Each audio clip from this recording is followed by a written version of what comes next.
As I get older, I think that the mark of a good person, or at least a person who's trying, is a person who wakes up in the middle of the night worried about the mistake they made the previous day. And how do you fix that? And the mark of a person who's going to have problems is a person who wakes up in the middle of the night angry at what somebody else did to them. Yeah.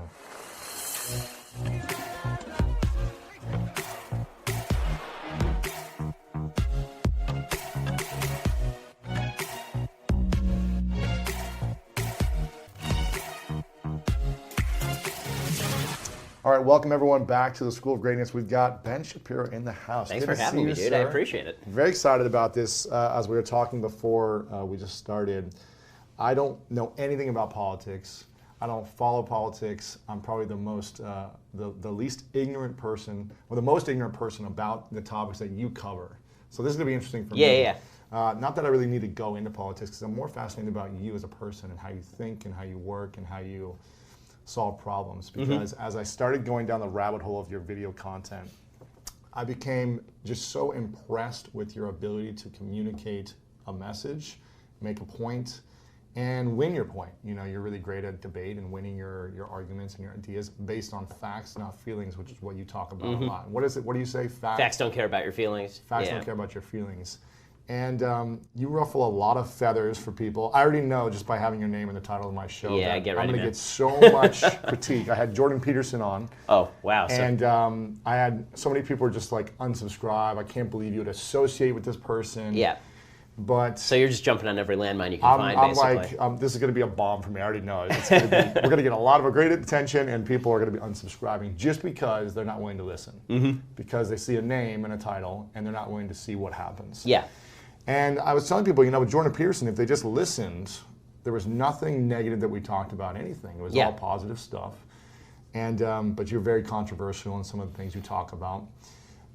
People call you a lot of different things, and we don't need to go into that. But I'm more fascinated about how you became so smart. I watched a video of you playing violin, which I was very impressed with. My brother's the #1 jazz violinist in the world. Oh, really? Okay, I didn't know that. That's awesome. I grew up around violin every single day and watching this, and he's performed all over the world. But I'm curious about the way you think and why you're so passionate about sharing your message, speaking around the world, your company, your media, content you put out there, and why you think it's important for you to continue sharing the message the way you do. Well, I think that there are certain eternal values that we've lost politically, but also just interpersonally. And so for me, the idea of building back up a social fabric where we actually have some values in common is really important. And politics is one means of discussing that. Politics is basically the stuff we fight about at the tip of the iceberg, but the stuff I actually like to discuss is the stuff below that. And that's why when I'm discussing ideas or debating in a college setting, for example,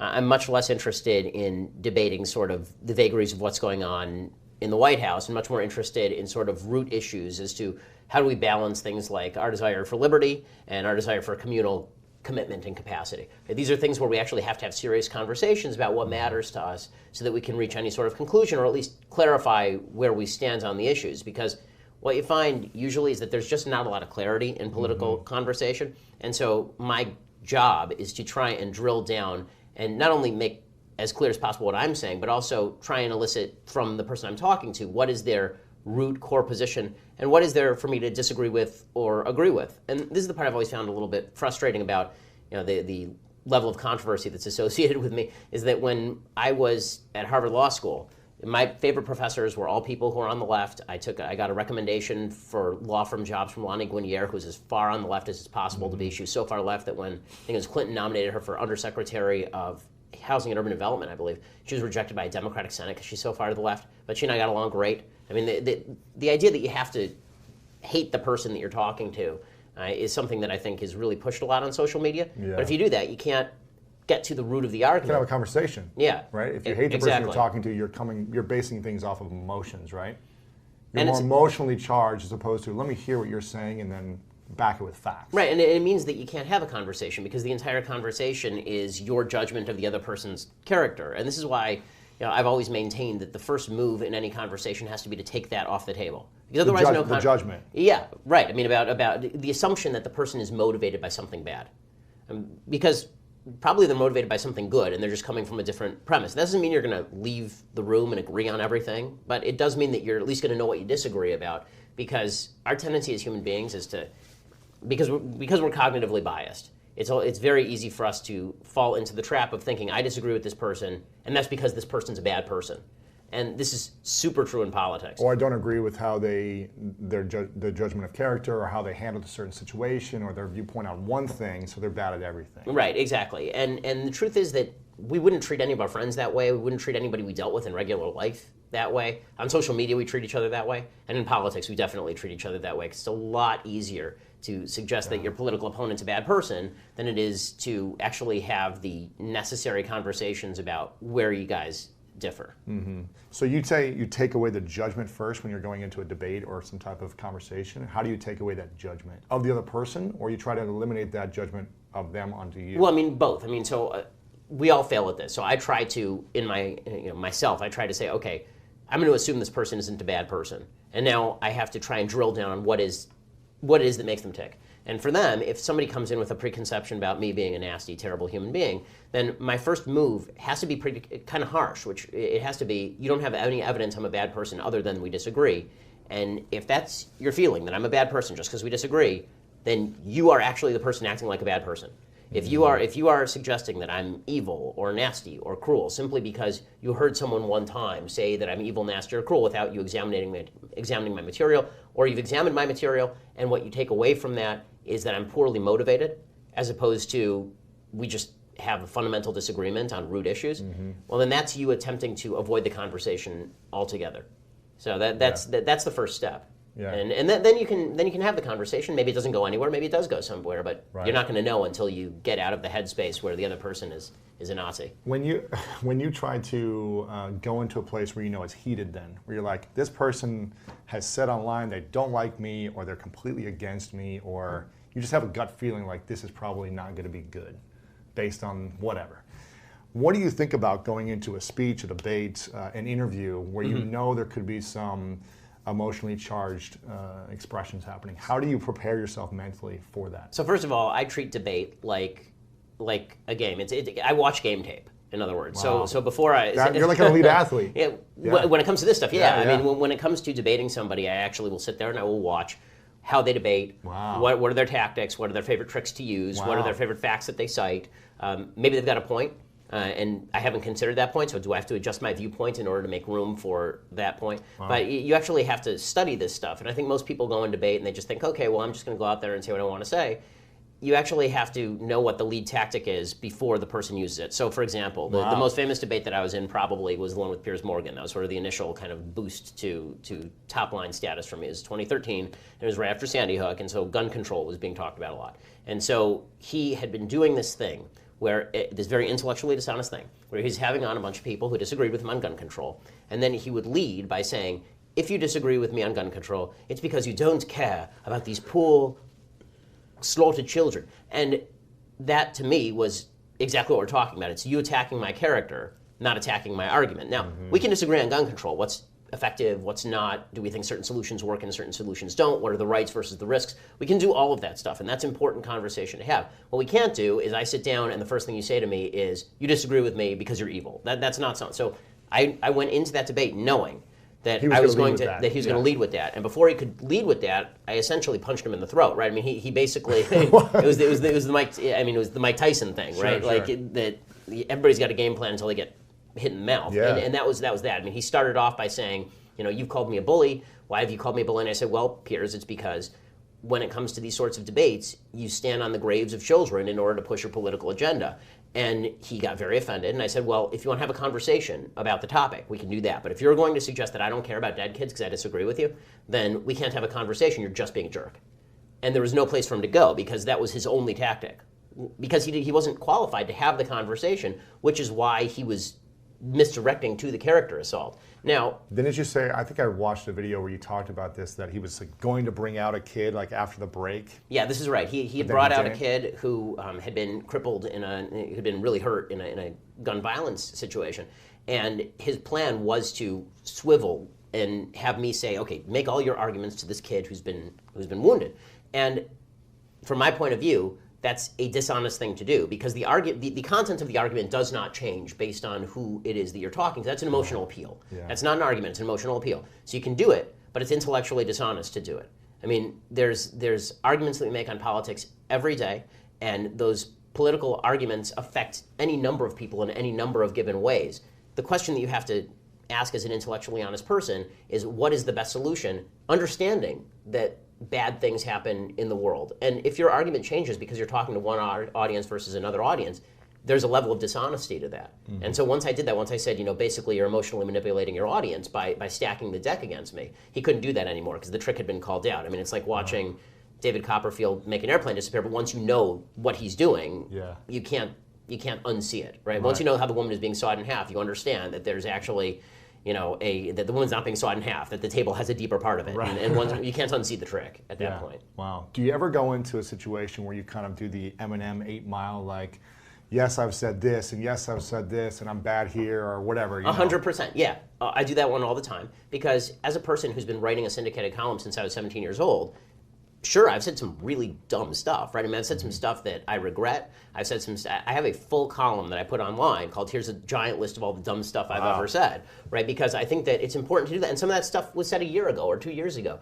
As human beings, it's our job to grow and change, and not only that, to evaluate where we've gone wrong in the past. One of the things that's kind of nasty about our current political environment is that people made a mistake 10 years ago, and now they don't hold by that. They've never provided any evidence that they double down on that. And now we're going back 10 years ago and digging up stuff that they said in order to destroy their careers. I mean, the most obvious example recently was Kevin Hart, where you go back and you find a tweet that he wrote in 2010, and now he can't host the Oscars in 2018 because he said something back in 2010. He tweeted something about how it was an anti-gay tweet, or he suggested that he suggested his 5-year-old, he wouldn't want his 5-year-old son to be gay.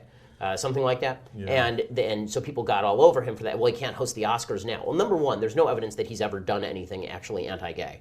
Number two, we actually have to, if we're going to do this, we actually have to evaluate the question as to whether you should be barred from hosting the Oscars if you would prefer that your 5-year-old son be heterosexual versus homosexual, which I think is actually an interesting conversation. But more than that, regardless of all that, it's now 8 years later, and you're digging back through some guy's history because you saw he's going to host the Oscars. You saw the Heisman Trophy winner, right? The Heisman Trophy winner, and within a day, they're digging through his old tweets, and they find he called one of his friends gay when he was 14 or something, and now he's forced to apologize.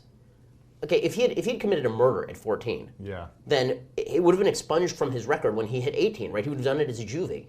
But he tweeted something when he's 14, and now we're going to go back and ruin everything, ruin him.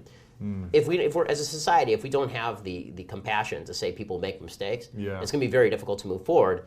Is your goal to ruin other people, or is your goal to actually forward the conversation? And so to that end, if somebody calls me on something and I feel like I've done something wrong, I'm more than happy to repent for it. I mean, as a religious person, I repent 3 times a day to God, so I'm more than happy to repent for stuff that I've said in the past that I think is bad or stupid or wrong. I write, as I say, I have a full 3,000-word column about it. When people alert me to stuff that I don't remember everything I've ever said. When people alert me to stuff that I've said that's dumb, then I'll go back and I'll update it. I mean, it's a constantly updated list. What is a moment where you wish you would have taken back something you've said? You're like, you know what, that was really one of the dumbest things I've ever said, or done, or interacted with. Maybe I shouldn't have pushed it that far. So I mean, this sort of stuff happens all the time. I mean, first of all, because I was writing when I was 17, there are several columns I wrote when I was 18, 19, 20 years old that are half-baked, stupid, ridiculous. Yeah. And what an 18-year-old would say. Yeah. Right, exactly. And so I've said that was dumb, shouldn't have done that. I've actively rejected my own writing on that score.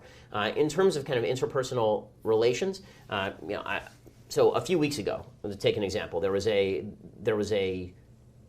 speech that I did at a particular university. I'm not going to mention the university for reasons that are going to become obvious as the story continues. And it's in front of a couple thousand people. And a transgender person gets up and is asking me about my position on transgenderism, which is that men are men and women are women, and women can't become men and men can't become women. Very controversial, but that's the way I feel about this. And so it happens to science. In any case, we're discussing this. And this transgender person, very nice person, is really pressing me on the issue. And we're going back and forth. And at one point, this person brings up his personal story. He's a genetic male who is a transgender woman. And when I speak publicly about my rule when I use pronouns is that when I'm speaking publicly about the issue, because I believe that because I believe that gender is biologically based and that he and she are descriptions of biological status, not of subjective mental states. Because of that, when I speak publicly about this, I use biological pronouns in the same way. I've always used biological pronouns, as have most human beings, virtually all human beings throughout human history. In any case, so a transgender woman, you were saying, I will say he for a transgender woman. even if they ask, we use she. It depends on the scenario. So right. So it depends if it's public or not. So if it's personal, one-on-one. If it's one-on-one, for sure. Gotcha. Right, because then it's just being rude not to. Yeah. But if we're discussing it in the context of should I use transgender pronouns or be forced by society to use transgender pronouns, then the answer is no. So on national TV, I've done that, right, and been physically accosted for doing that. Right, I just watched that. Yeah, exactly. So my position is that in interpersonal relationships, and I did an interview with Blair White, a transgender woman, specifically about this. We were out to dinner, and Blair and I were out to dinner. I would be calling Blair she if there were a third person at the table, because why be a jerk? But it's not the same thing when you're talking about, as a society, what should our standard be for he and she? Are these subjective terms, or do these actually mean something? In any case, this conversation goes on, and the transgender woman starts telling his personal story, and I said, I really don't want to do personal story stuff, because personal story stuff, there's no way to avoid this becoming offensive. And emotionally charged. And this person insisted on telling a personal story. And at a certain point, this transgender person said something, and I said something, and the person became very offended and started to cry and walked out of the room. And I regretted how the entire exchange went. So, I mean, perfect example. So in that case, what I did is I knew the organizers of the event. The organizer of the event, it turns out, knew this person. I called this person. I asked them if they wanted this removed from the video version of the tape, because I didn't want this to go out and embarrass, and it turns into a Ben Shapiro destroys video or something nasty like that. And so we cut it out of the tape. I had breakfast with the person the next day to make sure that they were okay. Wow. Right? I mean, when things don't go the way that they should, then I want to make sure that they do. So, I mean, I think this is what anybody of good heart should be trying to do, and we all make mistakes in that process. Yeah, well, that's powerful. So you had a one-on-one with this person, and they felt it was fine. Yeah, exactly. Okay, it was fine. They understood your position, and you're not going to all agree. Not all of us are going to agree. Exactly, but we can still treat each other civilly and be nice people to each other. And just because we disagree on a public position, even one as fraud as that, doesn't mean that we can't be human beings to each other. Absolutely. Who was the most influential person in your life growing up? Well, I would say that my parents, obviously. My dad was extremely influential. So my home life was my parents have been married for, let's see, they've been married for nearly 40 years at this point. Wow. So thank God I grew up in a, well, actually, no, they've been married longer than 40 years, actually. I grew up in a very stable home. It was great. My mom worked, my dad stayed at home. So that was unusual. My dad was a musician. My parents came out to LA so he could write for film and TV. Wow. That didn't really work out, but my mom ended up as a film exec. So having a degree in education. So my dad was home with me, and so that meant that, and I had 3 younger sisters, so he was home with all of us. And so that meant that I was constantly talking with my dad about ideas, and him recommending books for me to read, and me reading books that he didn't recommend, and because he was a musician, I got very into music, and I was a very highly trained musician, and so are some of my younger sisters, actually. And so he was really influential in my life, obviously continues to be influential in my life. As far as sort of other folks who were influential, I had certain teachers along the way. I had a fourth grade teacher in public school named Miss Janetti, who's, I believe, now at the Burbank Unified School District, and she was just wonderful. I mean, really focused in on kind of being creative in how I was educated, because I had to skip certain grades. I skipped 3rd and I skipped 9th. So when I skipped into her grade, she was really great about that, and she also understood that she could be exacting with me. And so one of my people ask, like, what's the most memorable thing that somebody's ever said to you? The most memorable thing somebody ever said to me is I was in 4th grade, but I'd skipped 3rd, so I was probably 7 or 8 years old, and she said, "Don't let potential be written on your tombstone." So this is and so it's pretty deep stuff for a kid who's 8 maybe, but she was like that, and she was great. The principal of the school, Carolyn Brum, was also terrific. And then I had a teacher in high school who was named Anthony Miller, who was a really good writer and had studied at Trinity College in Dublin, and so he was really creative in his writing, and that had an impact on me in terms of how I wrote. Wow. What was, since your dad was with you a lot during the days, what was the greatest lesson he ever taught you? Well, I think that the biggest lesson he ever taught me is to take everybody you talk to seriously. So with my dad, there really is no gap. I mean, folks who know him, and a lot of folks where I work know my dad, they know that he treats everybody exactly the same. So he whether it's a member of his family or whether he's the kind of person where if you get in an elevator with my dad, he will have your entire life story by the time you get out of the elevator, and it doesn't matter. Yeah. Exactly, it doesn't matter if it's one floor. He'll be your best friend by the end of he has met so many people on airplane rides. That's how my dad is, but he was also like that with us as kids, meaning that if I had a question, he took it extremely seriously and tried to get the best answer. He always addressed me as though I were an adult when I was a kid, and he took that stuff very seriously. And so for me, that's always been the case, and I think that's one of the reasons why my show and the stuff that I do has particular appeal to young people, because I'm treating these ideas seriously and I'm not dumbing them down for young people. I think there's this perception, I mean, first of all, number one, I'm still relatively young, right? I'm only 34 still, but part of that is also in politics. People who think they know a lot about politics tend to think, okay, well, if I translate this into second grade level, then that's what people really need. They need me to dumb this stuff down to a level they can understand. I think people are capable of understanding a lot more than they think they're capable of understanding if they're treated with respect in how this stuff is presented.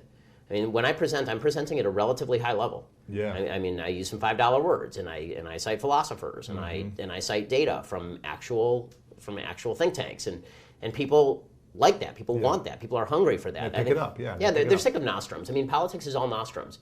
It's all a bunch of people who are just spitting at you slogans, bumper sticker slogans, and we all instinctively know it's appealing, just the way that any advertising slogan is appealing. But we all instinctively know it's bullshit. I mean, deep down, we all know that when somebody says that they can fix all your problems, it's just garbage. Right. And which is also one of the other messages that I think my dad and my parents inculcated, which is if you've got a problem, the proper order is that you first look within and see if you can solve it yourself, right? That accepting that my parents weren't the type of people where if we had a problem at school, they blamed the teacher.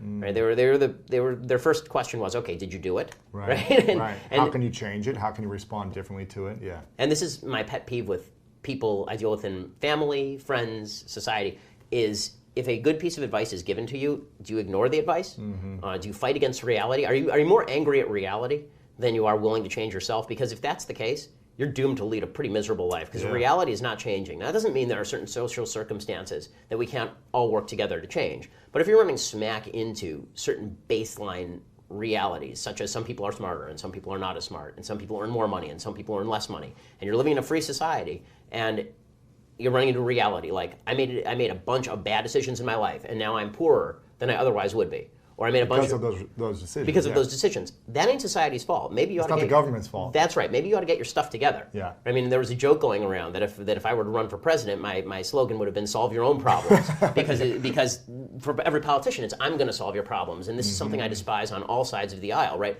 I think that President Trump's taken an example, campaigned on the basis that you have a dying factory town. It's been dying because technology is ripping away those jobs, and because the market doesn't help create new jobs in this particular area. Well, we're not going to say that you should leave your town and go to a different town where the jobs are and treat your life as an adventure and go forth. Instead, we're going to say, no, we're going to bring those jobs back because it's the Mexican and the Chinese who stole those jobs.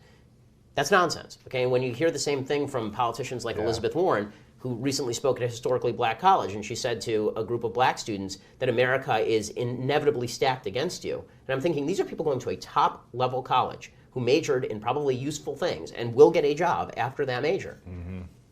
No, I mean, it's one thing to say that I can cite a specific example of somebody who has discriminated against me, done something bad, here's a specific law that disadvantages me.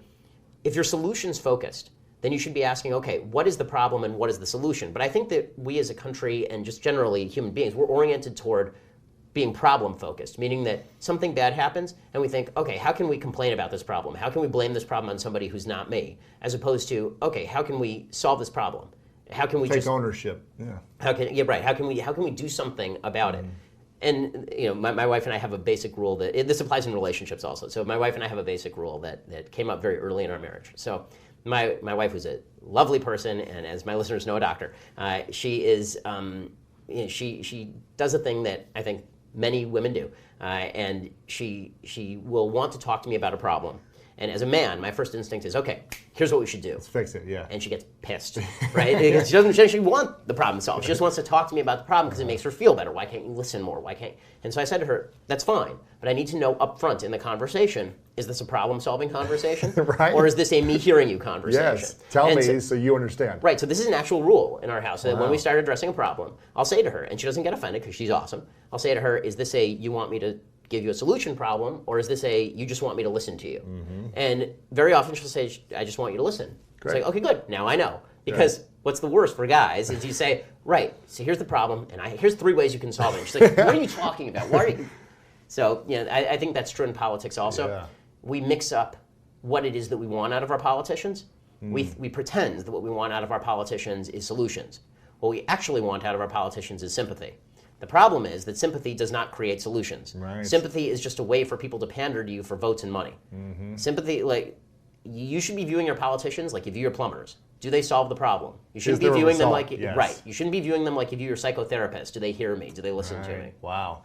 It's interesting because about 10 years ago, I was playing professional football, kind of like minor league football. I was getting $250 a week, so it wasn't like I was making a lot of money. But I was doing what I loved. And I got injured, and I was sleeping on my sister's couch for about 1.5 years afterwards. I didn't have a college degree yet. This was in 2008 when the economy was pretty bad, and people with degrees weren't even getting jobs.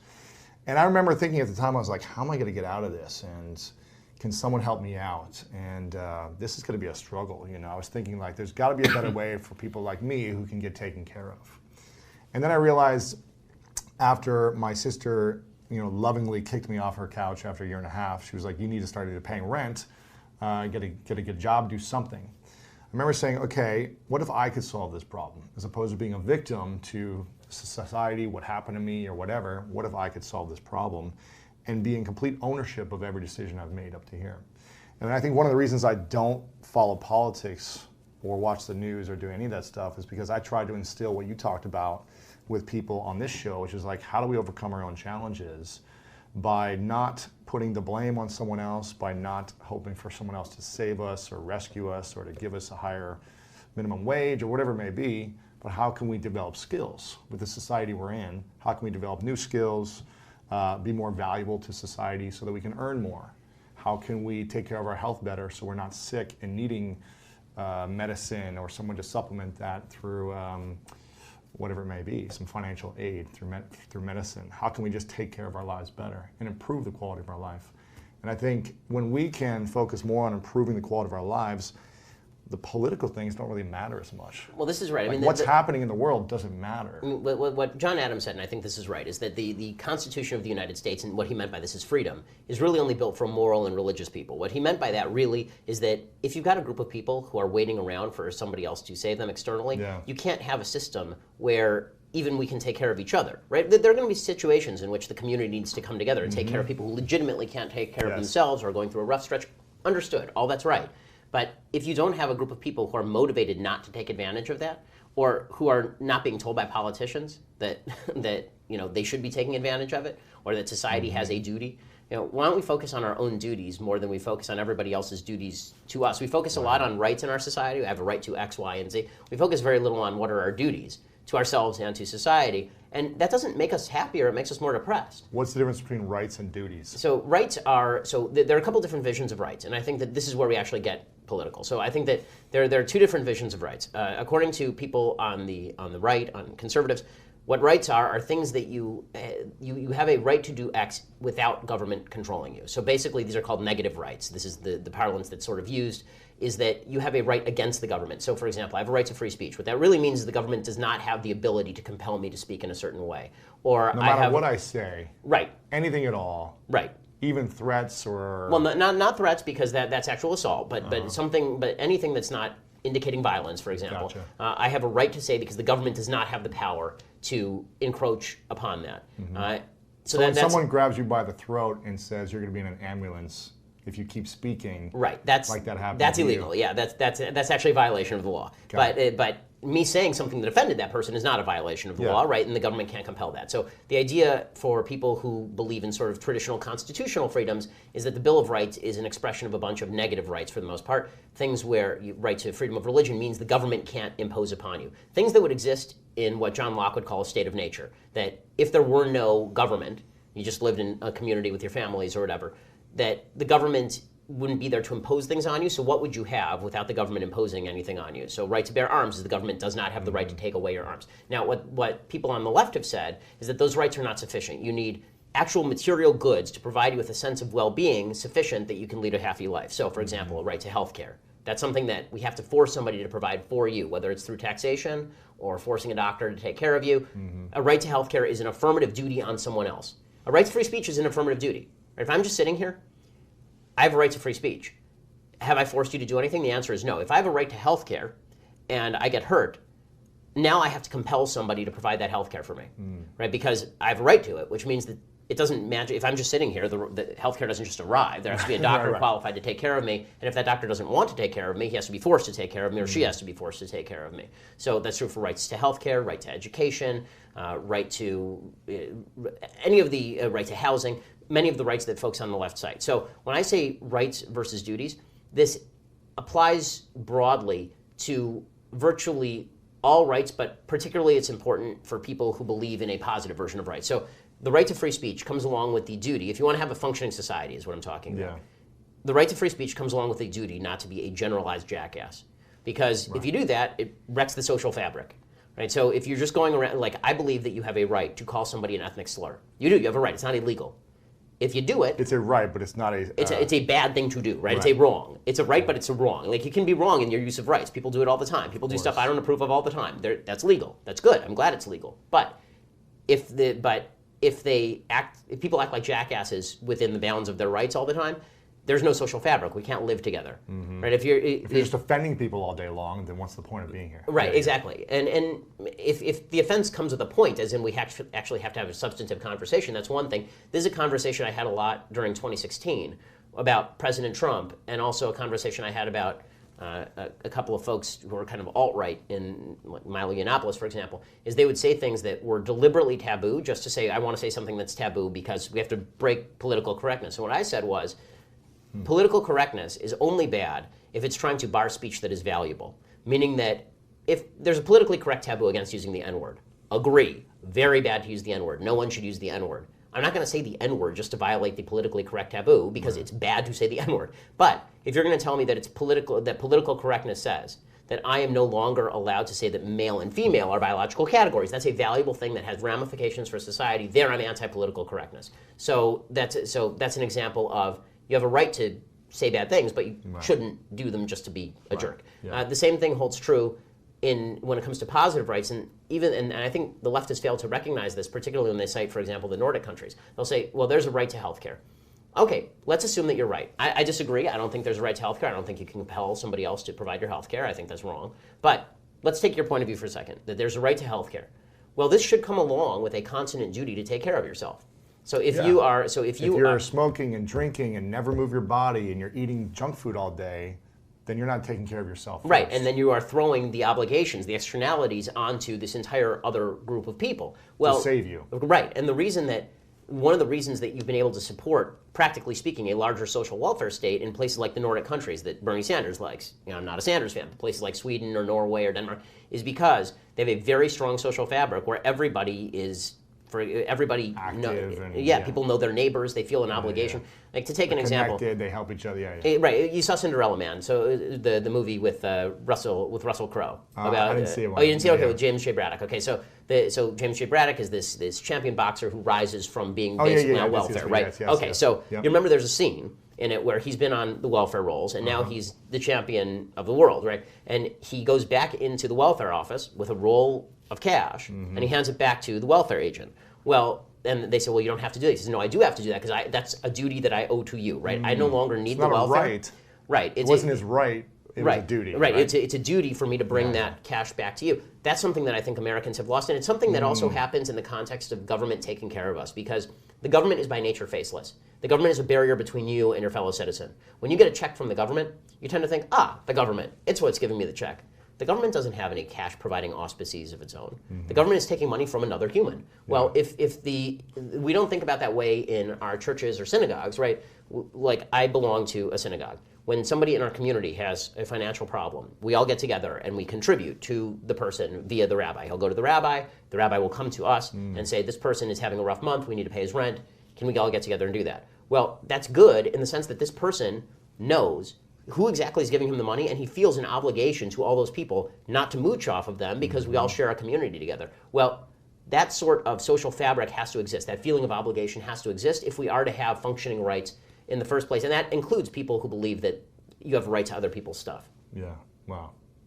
I love this. Now, I'm curious, what was the biggest lesson that your mom taught you growing up? So my mom is really different from my dad, and for a variety of reasons, and she is eminently practical. So she was. Your dad's the artist. Exactly, and visionary, and likes to dream. And my mom was like, okay, yeah, but who's going to sign the check? and so that's where my mom comes in. And so, I'm a lot less garrulous than my dad, even though I talk a lot. My dad talks even more than I do, and my mom is a lot more kind of to the point. The word in Yiddish is tachlis. She's very down to the meat of it. And so from her, it's more a manner of, we're not going to waste time. We're going to get right to the point. We're going to get things done. And so because she's very practical.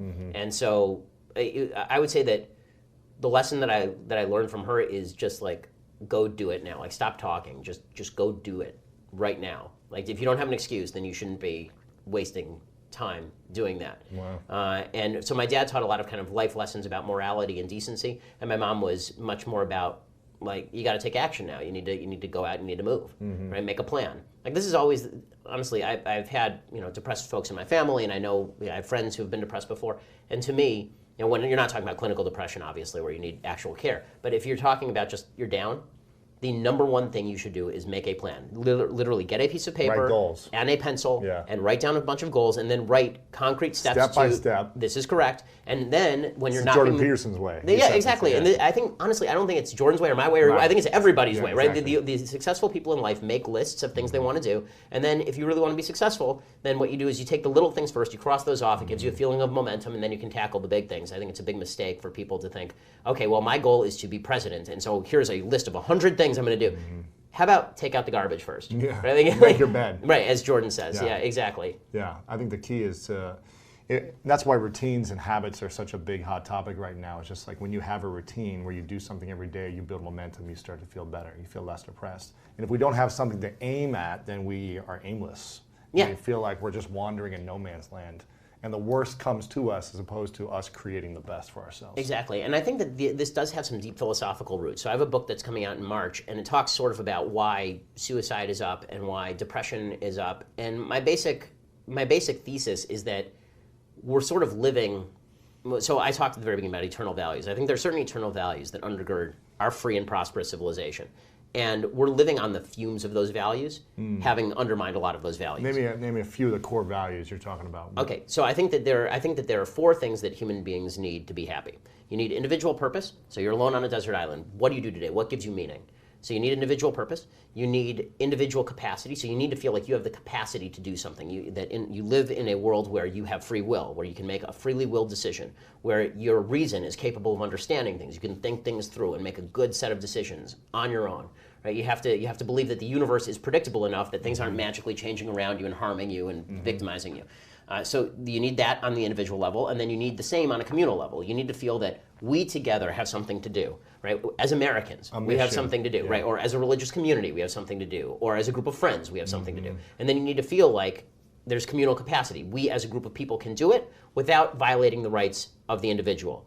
Now, my view is that Western civilization was really good at creating a system where people had all 4 of these things based on, historically speaking, a unique set of circumstances that springs from Jerusalem and Athens. So Judeo-Christian values, these ideas that there is free will, that you can act within the world, that there is a creator who stands behind a rational universe, that you have the capacity to understand that universe if you apply your thinking to that universe, that you have an estimable value, right? You are made in God's image. Right? These are things that come from the Judeo-Christian value system, and that you have an obligation to your fellow man, to treat your fellow man in certain ways. And these are things that come, again, from the Judeo-Christian value system. And then on the other hand, you have Athens, which is the idea that reason and logic can allow you to delve into the depths of the universe and really understand the world around you, and to apply that reason to even the biblical rules that you receive, where you can say, okay, well, new evidence has arisen. That means that we may have gotten our original interpretation of this rule wrong. So let's reinterpret the rule in a way that meets the evidence. So, for example, the most obvious example is if you are a biblical believer, there are a lot of people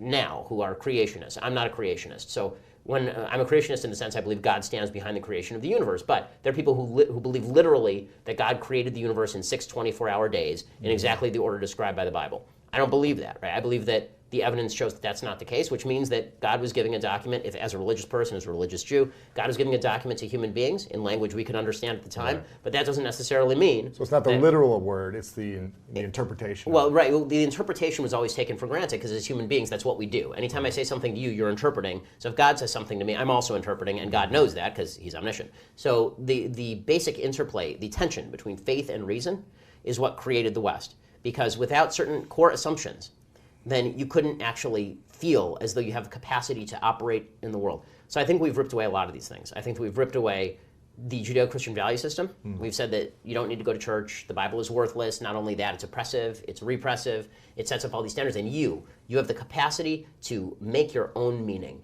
People suck at making their own meaning, but you have the capacity to make your own meaning, and you can make your own world, your own set of morals. Well, the problem is that the same book, right, the same set of values that created the set of morals and meaning also says that you are made in God's image, that you have inestimable value as a human being that separates you from the animals, that you are not just a series of firing synapses adapting evolutionarily to your environment. Okay, take all that stuff away too.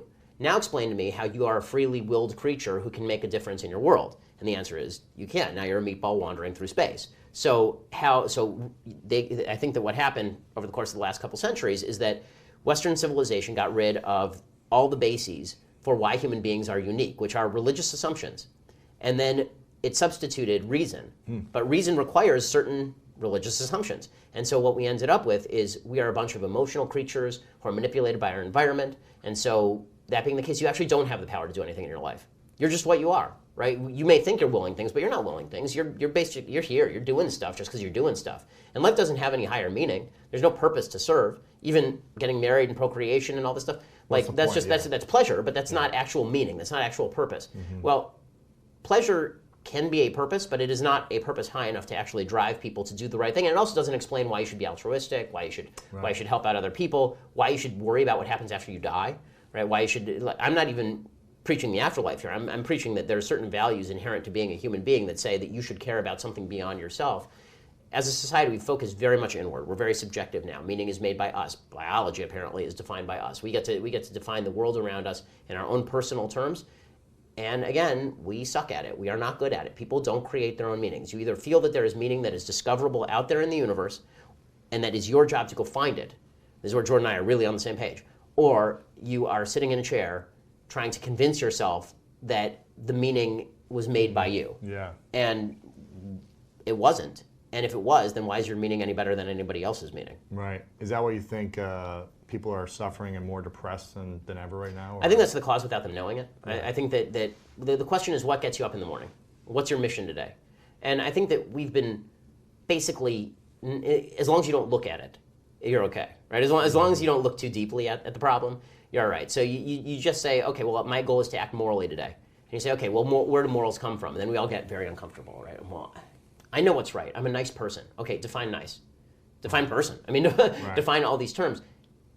But those having no roots, that's why if you strip 3 layers down, then none of it makes any sense. And so I think that you've seen this manifest in basically, well, I'll let everybody do what they want. I'll do what I want. Now I'll be happy. And that's not right. I mean, happiness, according to Judeo-Christian values, was in service of God. And in Greek thought, happiness was, at least in large part, living in coordination with reason And so we've said we don't have to live in coordination with reason to be happy.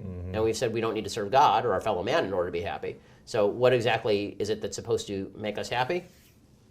Food, TV. Right. I mean, even if those who are watching or listening are not religious or don't believe in God, I'm sure that you've done the research on just the studies of what brings people happiness. Right. You know, religion is one of these things, by the way. Right. I mean, it is deeply tied in. I mean, or feelings a core belief system, right? A belief something greater than yourself. Well, and this is the thing: people are religious even if they don't want to be. So, if you're not, you are going to be religious about a thing. The question is, what are you going to be religious about? And when people, I mean, communists were the most religious people on planet Earth. They religiously believed in an ideal of a new utopia that was going to be created and was going to take effect over time. And if we have to murder a few million people to do it, we'll do it.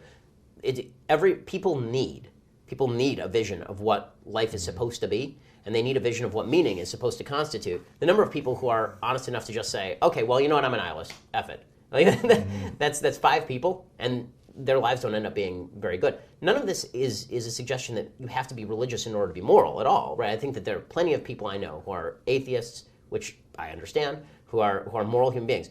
My contention is that you and there's a lot of religious people who are deeply immoral. Yeah, for sure. The question is, what can you build a civilization on? I don't think you can build a civilization on mere matter.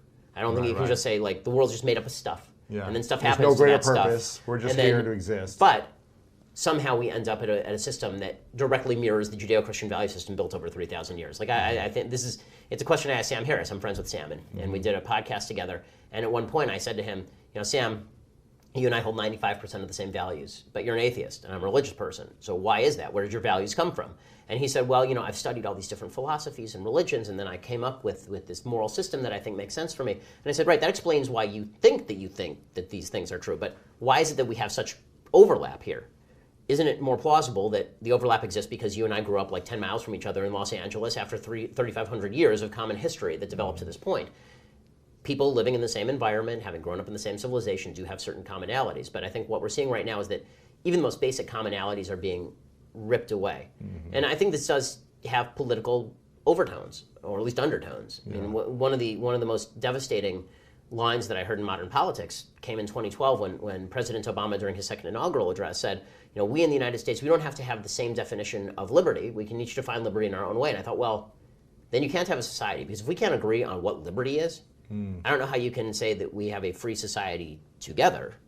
I mean, your definition of liberty is inherently going to conflict with mine. Right. So we at least have to have a very baseline definition of what liberty constitutes. Things. Yeah. I mean, it's like... Liberty and justice for all, what does that mean? Right. Yeah. If we don't share that definition, then what exactly... It's our own interpretation of what it means. Right. I mean, if we all decide that we're going to go out to ice cream, then you tell me that by ice cream you meant that you want to go to the salad bar, then we don't actually all want to go out to ice cream, do we? I mean, this is a serious problem. I want gelato and you want regular ice cream. It's different, yeah.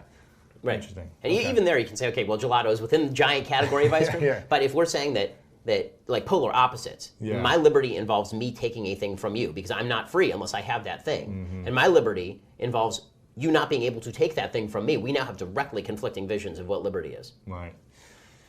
Now, I'm fascinated by, I keep coming back to your childhood because I'm fascinated by this. You skipped a couple grades, 3rd and 9th, I think you said. And you went into UCLA at 16? Yeah. Is that right? You started UCLA at 16? And I'm assuming you took like college credit classes when you were like 13, I'm assuming in high school, right? You probably took some advanced credits early in your high school years. What was that like, jumping the 1st grade? Was there a big difference, like going from 2nd to 4th and being with kids older than you there? Or was it harder when you jumped from, I guess, 8th to 10th, yeah. I mean, 8th to 10th was a lot harder, right? I mean, when you're a kid, you're in middle school until your sophomore year in high school, right? Right. Also, like when I skipped the 1st grade, I was merely a little bit younger than all the students. When I skipped the 2nd grade, I was a lot younger than all the students. Yeah. Also, I didn't hit my growth spurt until I was basically a senior in high school. So I spent most of my high school years 5'2" and 105. Wow. So that's so you know that made a bit of a difference. Also, because I had gone to a private Jewish day school for high school, a lot of the cliques had already been formed. So my family only became like fully religious in terms of being Orthodox Jews when I was like 11. So a lot of these other kids had been in that their whole life, so they all had friend groups. I only went to a fully Jewish school full time. I did for a couple of years earlier, but I only went to a fully Jewish school when I went to high school, so all the cliques had already been formed.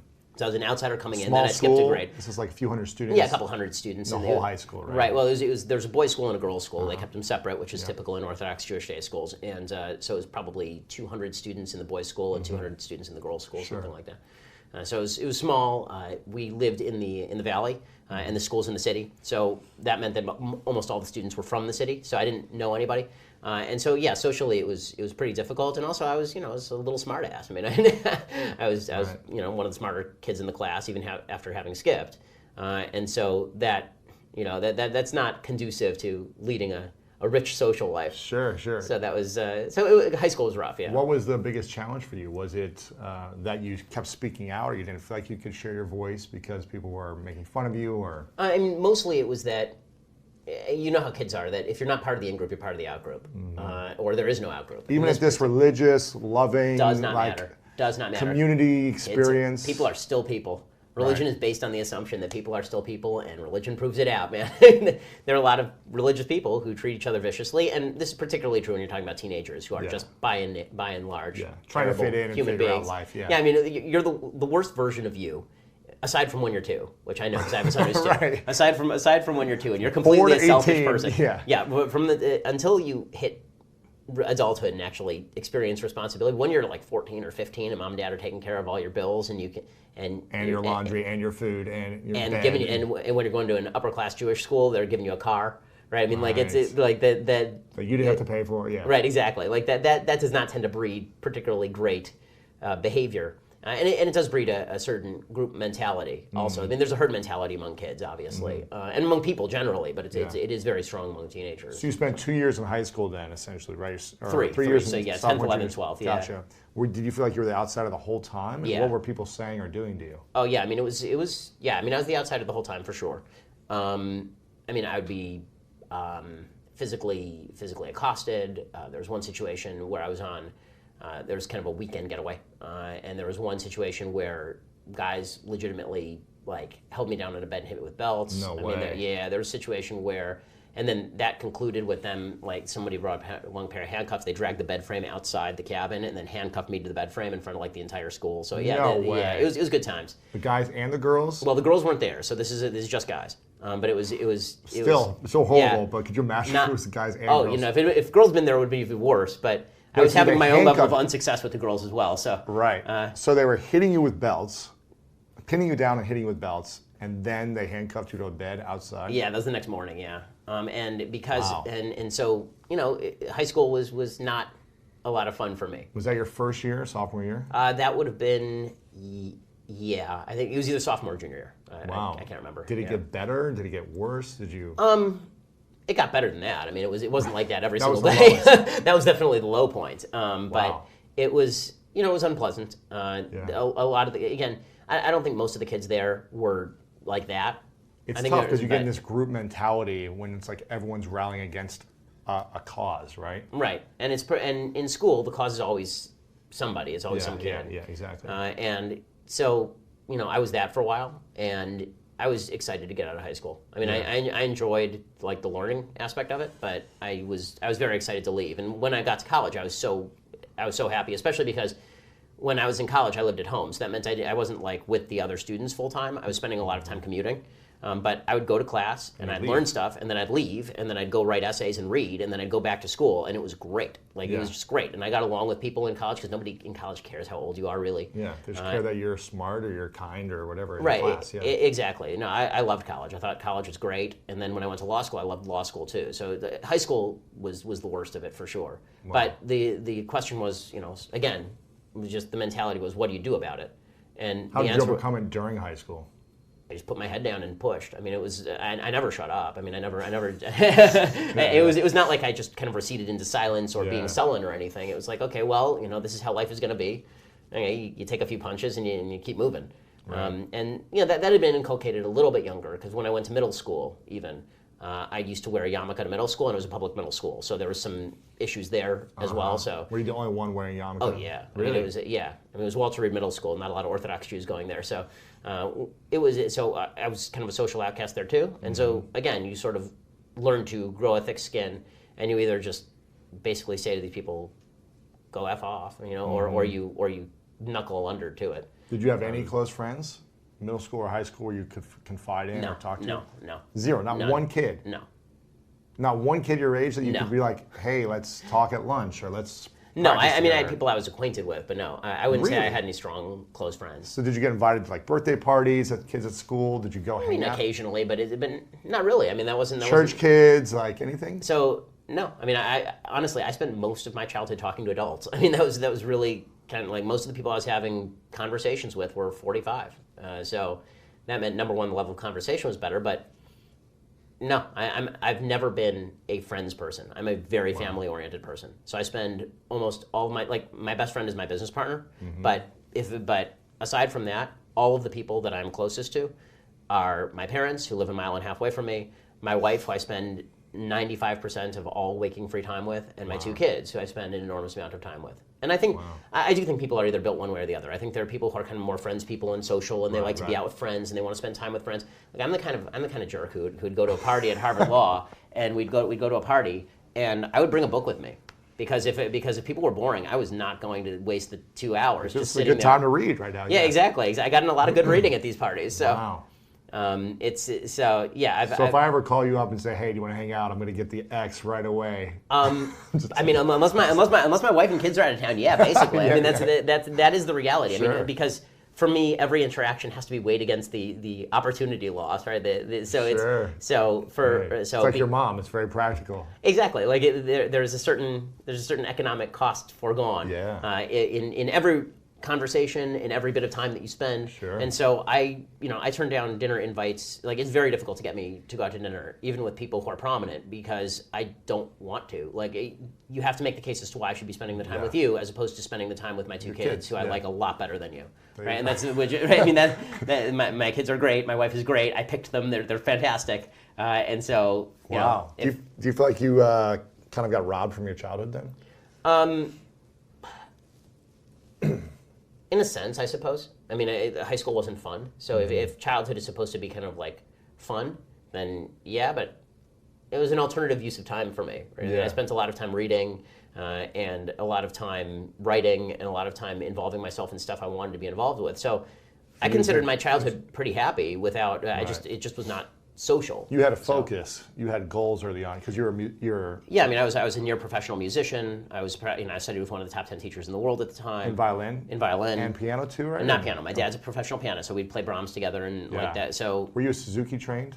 Yeah, originally. Yeah. And then I moved on to a teacher named Abram Stern, who was a Russian, top-level Russian teacher who lived out here in West LA. And then I'd fill it with that. I would fill it with, again, a lot of reading and a lot of conversations. It was a good time to pick up on my movie watching, so I've seen every Oscar-nominated film since 1933. Wow. So that's how you create the cultural knowledge base for doing a show. It all pays off in the end. Sure. But yeah, I mean, in the sense that I wasn't getting invited to the cool kid parties, right. then yeah, that was disappointing and upsetting. Yeah. I remember it was much more disappointing at the time than it is now. Yeah. And I will say that it is amusing. Just human beings are amusing, and I'm sure you know this. That I'm sure you've experienced the same thing. Is that people treat you very differently when you are less successful and when you are more successful. And now they're all coming back and be like, "Oh man, you remember us in high school?" Yeah, I haven't. Like, yeah, I do remember you in high school. Yeah. Delete. Yeah. What was your most proud moment growing up? Well, I mean, the best moment growing up was when I caught a foul ball at a Dodger game. But my most proud moment growing up, I don't know. You'd have to say before college and after college. Okay, before college. I mean, before college, I would say that I still think my most proud moments are doing nice things for people. So like. I try to do nice things for people, not talk about them. So that means that I can't talk about them. But, sure. But as far as, I was proud that when I was in high school, I was 14 and I won a 10-minute play contest from Princeton, like that kind of stuff. A 10-minute play contest? Yeah, fiction, like a fiction play, like a short play. Oh wow, that's cool. So that was kind of fun. Cool. Yeah, that kind of stuff was neat. Yeah. There was. there's the occasional school fight that you win, right? Those are always proud moments. Right? As a dude, those are always proud moments. There's always some point where I fought back. Exactly. Or there's a sports moment where you finally make one move playing basketball. When I was in junior high, for some reason, I just got incredibly hot and hit 15 shots in a row, and the coach was right there, and he's like, "Why don't you try for the basketball team?" I'm like, "I suck at basketball." I guess you got lucky, because I'm terrible. Yeah. There's that kind of stuff, and then post college, obviously, my proudest moments are getting married, having my kids, taking care of my family, things where I've stepped in to help people. And that's all the stuff that I actually can. And then, listen, I'm very proud of the stuff that I do on a daily basis, where I feel like I'm actually reaching. I get a lot of letters from folks saying that because they've listened to the show, that it's changed their life in some material way and it's made them think about something differently. And that's great to hear, especially because my show is so political. Yeah. Right? It's political entertainment. So if I get a letter from somebody saying that I changed their life, like I got one the other day from a guy who said that his girlfriend had gotten pregnant and he wasn't thinking about marrying her and she was thinking about having an abortion. And he listened to the show, and I'm very pro-life. And so he had listened to the show, and he went to her and said, "Listen, I think that we ought to have the baby, and I think that and I'm also obviously very pro-marriage, and I said, you should," and he said, "I think we ought to have the baby, and I think we ought to get married." And they got married, and they had the baby, and they couldn't afford it, and it didn't matter. And he said, "We're happier now than we've ever been in our lives." Wow. I've gotten letters from people who say that they were drug abusers, and they listened to the show, and then because the constant message is, kind of get up off your ass, and take care of yourself. that doesn't mean that we won't help you out if you need it, right? Like, I give a lot of charity, people should give a lot of charity, but the first step has to be you, right? I mean, the first step in the morning has to be you getting out of the bed. And so I get a lot of letters from people who have been addicts who have gone to 12-step programs because they feel the necessity to change their lives in material ways. I mean, that's the stuff I'm really proud of. All the other stuff is just ancillary, I think. Yeah.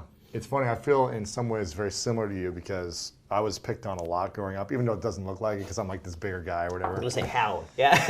It's funny because, I was the complete opposite of you. You were like the smartest kid in the class. I was the dumbest kid in the class. So I was in the bottom 4 every year through high school and middle school.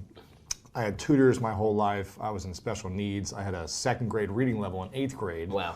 So I was the kid that the teacher would call in front of the class to speak and read, and I couldn't read the first lines, and I would just stutter and mumble. So I was just made fun of constantly for being the most ignorant kid.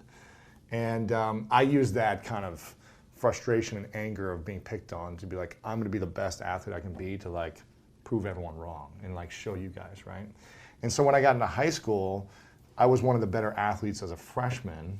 I was kind of like the opposite of you, right? You were like the smartest, right. And I was like the better athlete. So I was on varsity my freshman year of every sport. And so everyone was 17, 18, I was 14. So I was the one they picked on. I was the one they picked on, right? And so every year I was just like the younger one that they picked on and kind of razzed and, hazed or whatever.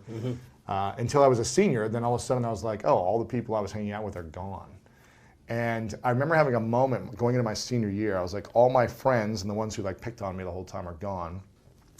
I can either be like them to lower classmen, but I was like, that feels horrible to me. I don't want to just repeat what they did. So instead I said, I'm going to focus on trying to connect with everyone, like the geeks, the science people, I was in choir, I was in musical plays, I did tap dancing, I did everything, and I was just like, I'm going to try to connect with all humans and learn about people and not repeat what happened to me my whole childhood.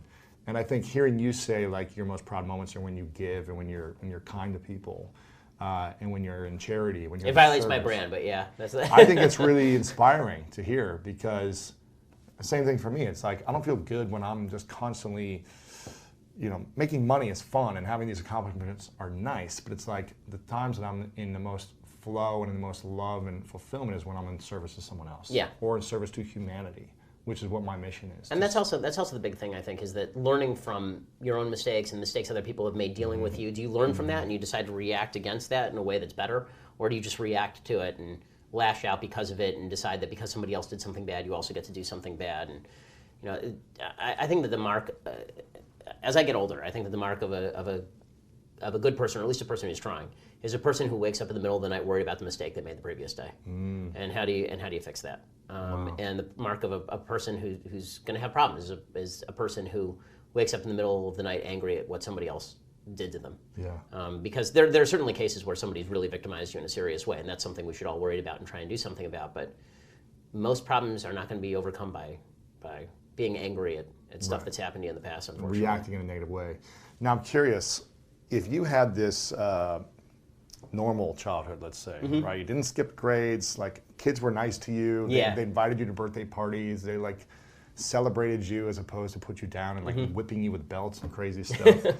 Do you think you would be as driven as a human being that you are today and as focused on, building everything you're building and having all these debates? I doubt it. I mean, really, because one of the things that you learn when you get beat on a lot is that you either have to care what people think or you really don't care what people think.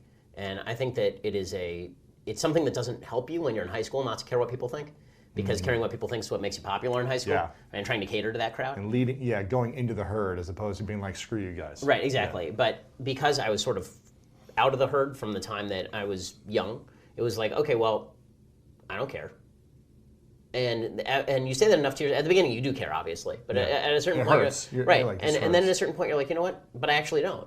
Like, my life is not materially worse because I'm not dealing with these people, and having followed them would have been dumb. Hanging out with would I want to? And so I feel that same way about politics and principles. Like, I'm not somebody who has typically tended to move with the herd, and that's true on specific issues, and it's true, insofar as things like elections, right? In 2016, I took the most unpopular position you could take. I didn't vote for either major candidate. I did that as you announced it, too. I said that out loud. I said it repeatedly. I was extraordinarily critical of President Trump's character and personality. I still am. And it's not my job to please people. I mean, if people are pleased with me, then great. But it's not my job to please people. It's my job to say things that I think are true. And if I start sacrificing what I think is true in favor of pleasing people, then I'm not doing my job. I'm not being true. I'm not being honest, and people can sense that. I mean, you become a politician. Right, exactly. Authenticity is about saying a bunch of unpopular stuff, which is why politicians are generally inauthentic, because their job is to say stuff that people want to hear, or you don't win. Yeah. Right. But I guess Trump proved us wrong by saying a lot of things that people didn't want to hear. But yeah, I mean, I think that's right. But I think that we'll find out whether that's a lasting trend. I mean, not to get into 2016 election analysis, but I would say that President Trump won. I would say Hillary Clinton lost the election much more than President Trump won it.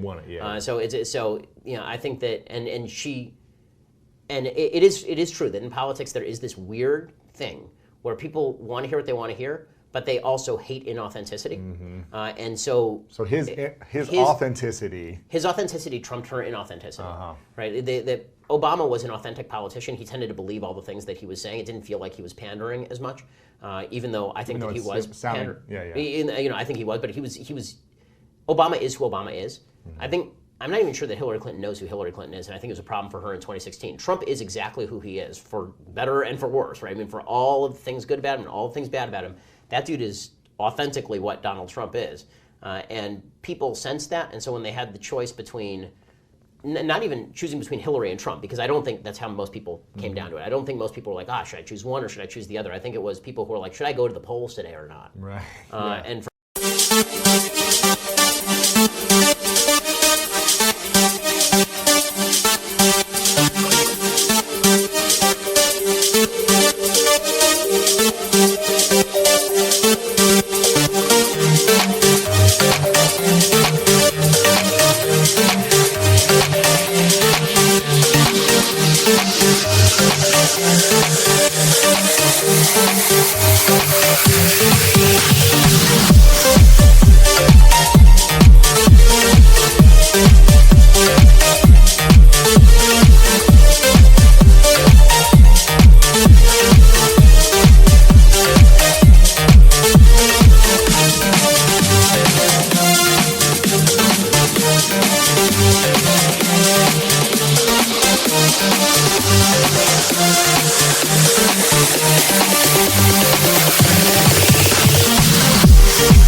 people who thought Hillary was inauthentic, they're like, she's probably going to win anyway.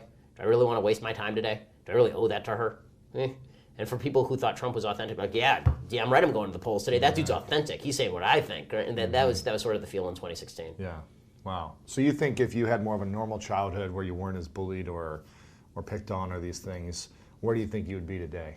What would you be doing? I'd probably be a successful lawyer. Right. I mean, and that's what you did. You went to law school. Right. And then I worked at a law firm. And part of being in a law firm requires you to be part of the social group.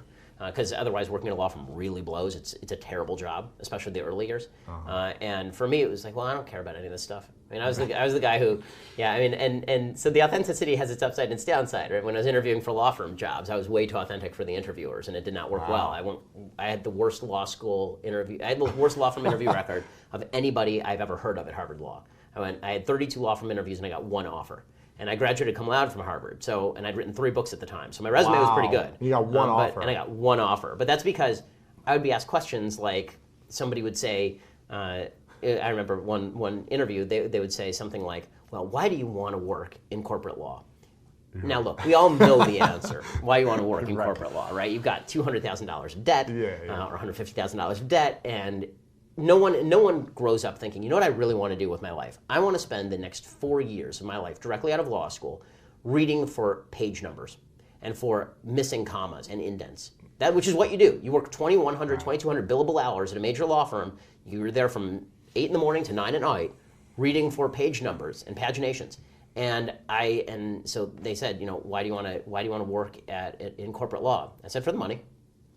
And which is the true answer, but not the good answer, right? Because I want to help people who are, wrongfully accused. But that's not even what you do at a corporate law firm, right? So you can't even say like, oh, I want to be Atticus Finch or something. Instead, it's like, what do you want to do? What the answer they want is because I want the intellectual stimulation, and because I really like the back and forth, and I love the court system, and I really enjoy reading case law and all this stuff. And I was like, nah.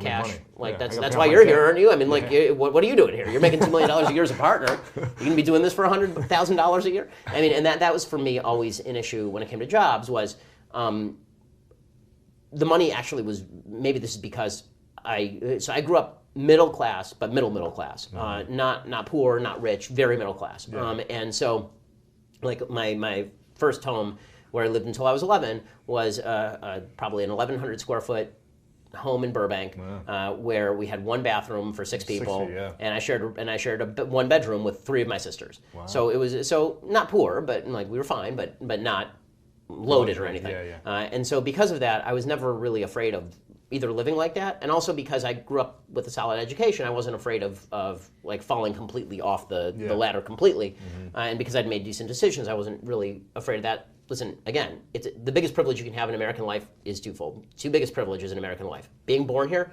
having 2 parents at home. Those are the 2 biggest privileges. And I had both of those things. So I wasn't really that afraid of not earning tons of money or anything. And so I never had to be forced into a position of I need to take a job just for the money. Like I worked at a law firm for 10 months, and the money, the initial pay at law firm, this is not like private information because it's true for every major law firm as of like 2007 when I joined. The initial pay at these law firms was about $180,000 a year, and it's a nice first salary, which is a great first salary. It's a lot of money. Huge. I mean, it's a great second salary. It's a great salary, right? $180,000 a year is a lot of money. And I worked there for 10 months, and I hated it. I mean, just despised it. And after 10 months, I walked in and I quit with no job lined up and a mortgage because I just bought a condo with my wife. Here in LA, or was this? Yeah, it was in LA. And I walked.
And I quit, and I took a job a couple months later working for Talk Radio Network, which was a syndicator for Michael Savage and Laura Ingraham for less than a third of the pay. And that was just the way, because I didn't feel fulfilled. I hated it. I mean, I remember turning to she was then my fiance, I remember turning to her and saying, I hate this so much. I'm miserable. I mean, I lost weight. Like I wasn't eating, and I said I'm miserable. You're I already a skinny can't. guy. Yeah, exactly. I was down to like, I'm like my normal weight is like 160, 165. I was down to like 138, No and way. so I turned to my wife and I'm like, I'm just miserable. And she said, well, then you should quit. And her parents were like, no, don't quit. Her parents were like, don't do it. Yeah. Don't do it. You're making lots of money. And I was like, no, I quit. The funniest part of that is when I quit, I walked into the senior associate's office, and I'm Doug, and I said, I can't deal with this. This is just the worst. I need to quit. And he was trying to convince me not to do it. And he brought in another senior associate who had played minor league baseball. And this guy, was still young. I mean, he's a senior associate, but that means he's like 31, 32. And You're 22. At this point, at this point I was 24. So 23. And so, 23. And 24. In any case, we all sat down, and Doug is trying to convince me not to quit. And then Andrew's trying to convince me not to quit. And I'm saying, like, guys, this is miserable. The hours suck. The work is boring. All the people here are jerks. You're being authentic, yeah. Right. And about 5 minutes into the conversation, Andrew turns to Doug, and he says, you know what, maybe I should quit. And he was dead serious. He was Andrew was the other senior associate. Wow. He turned to the other. He's like, maybe I'll go back to playing ball, man. I hate this. And so it turned from them trying to stop me from quitting into one guy trying to stop two guys. So I guess I was convincing it that he didn't end up quitting. I think he had a mortgage too. But then I walked in. The punchline to the story is I walked into the boss's office, the guy who ran the branch, and I said, I'm quitting. And he said, you'll never make as much money as this again. You're blowing it. You're never going to make anything like this money again. I said, well, then I guess I'll never make this kind of money again. I've wanted him to send my tax return. I've wanted to send him my tax returns for so long now. But that's the bullied kid in us that wants to prove people wrong, right? It's like I always did that too for all of my 20s. People said I wasn't going to make it as a pro athlete. They said I wasn't going to make money when I was broke on my sister's couch, all these things. And now success is great revenge. It really is. It's the emails I get, the messages I get on Facebook from people from like back in the past. I'm like, this is just so funny to me. It's funny, but it's all good. I used to be so motivated to prove people wrong, and it worked. I would achieve everything by proving people wrong and prove them wrong.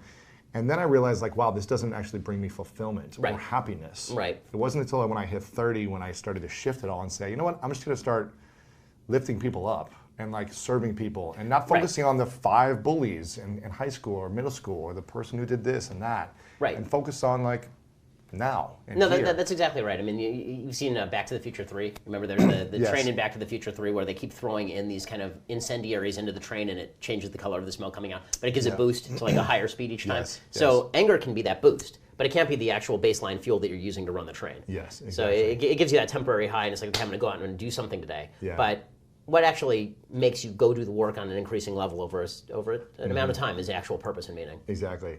I've only got a few minutes left with you, so I've got a few questions.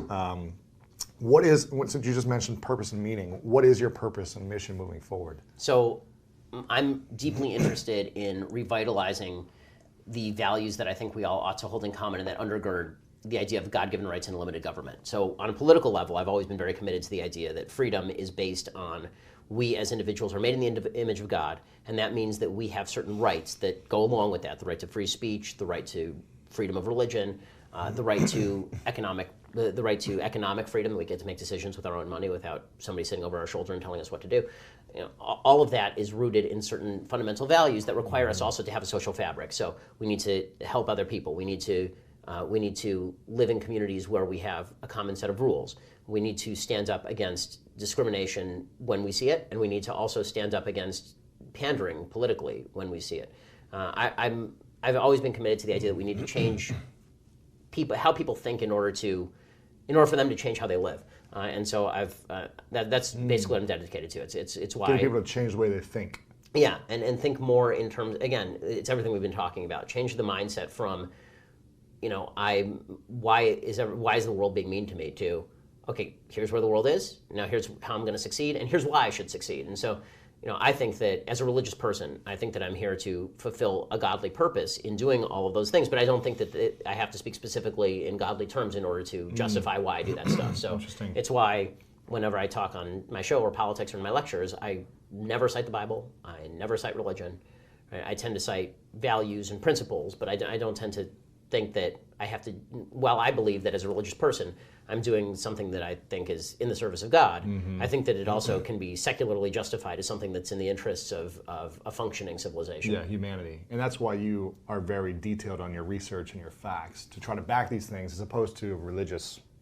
Well, again, the argument from authority cuts no ice with people who don't accept the authority. Right. Like if I say the Bible says X and somebody doesn't believe the Bible, is going to go, so? Right. And they're right. I mean, that is a so question, right? Yeah. But if I say, okay, you should believe this because here's the reasons. The data. Here's the data. Yeah. Then that's a different thing. It's hard to deny data. Yeah, amazing. This question is something I ask everyone at the end of my interviews. It's called the 3 truths. So imagine it's your last day on Earth and you get to choose the last day whenever you want it to be. It could be hundreds of years, whenever. It could be whatever it is. And you've achieved everything you want. You've achieved all your dreams. Your family is thriving. Everything is great.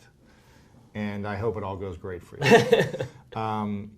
But for whatever reason, it's got to be the last day. You've got to say, okay, this is my last moments, and you've said your goodbyes. But everything you've created up until that time, you have to take with you in your death. You have to take it with you, so no one has access to the videos or the books you've written or anything you've ever said in the past. There's no longer that access. But you get to write down on a piece of paper 3 things you know to be true about your life, and the lessons that you would leave behind, that people would have to remember you by. And I call it the 3 truths. So what would you say are the 3 truths that you would leave behind to the world? 3 lessons or truths. And this is all they would have. You as a human being have inherent meaning. And I don't just mean that you have something to live toward, but that you actually are a meaningful thing, that your life matters and the decisions that you make matter. That'd be number 1. Number 2 would be that you, as that person, you have obligations to yourself and others that can only be achieved through you making actual decisions, reasonable decisions that you can explain the reasons for. It shouldn't be based on knee-jerk reactionary emotion. You should actually try and think through why you're doing what you're doing. And if you do, you're likely to come up with a better result. And 3, the money's in the banana stand. I mean, the third would probably be that you are going to be, that the power that you have been given in using that reason and being made with that inherent value mean that everybody else is given that reason and made with that inherent value too. And so you ought to respect their ability to have a conversation with you and use your powers of reasoning in order to convince rather than to compel. Because compulsion is the sign of a weak argument. If you have to compel, it's because you've made a bad argument and you haven't bettered anybody through compulsion. Convince. Convince, don't compel. Yeah. Well, those are great truths. Thank you for those.